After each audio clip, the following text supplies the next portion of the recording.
Lola Pepay. Ay, magandang araw po. Ako po si Dennis. Ako po yung head ng mga caregiver dito. Hello, Dennis. Kamusta po? Hello po. Hello. Maganda itong kwarto. Opo.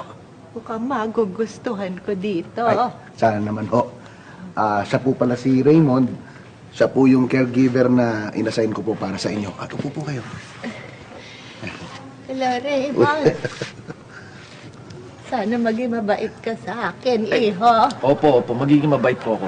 Kahit anong kailangan ninyo, bibigay ko. Talaga? Opo. Iwan ko po muna kayo, ha? Opo. Raymond, ito muna, ha? Ako bahala, kahit ano po. Sige po. Salamat.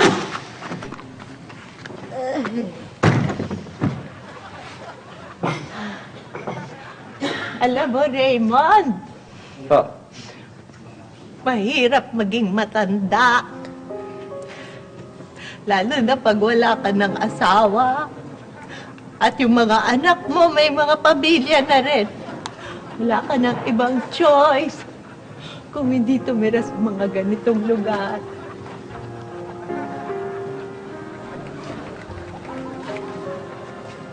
ano Lola Pepay, huwag kayong mag-alala. Gaya ng sinabi ko, hindi namin kayo pababayaan dito. Salamat.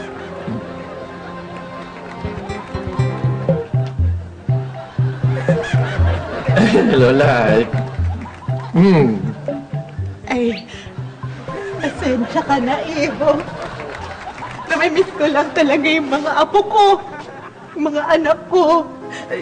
Ngumulila talaga ako sa kanila, Iho. Lola, okay lang ho. Talaga, talaga. Naintindihan ko po. Okay lang po. Okay lang po. Ay, Iho. Okay. Lola, okay lang ho. Ngumulila talaga ako sa kanila. Naintindihan ko po, ma. Nalulog ko talaga ako. Lola, huwag naman Lolo. Private yan. Pasensya ka na. Sorry, Raymond. Sorry.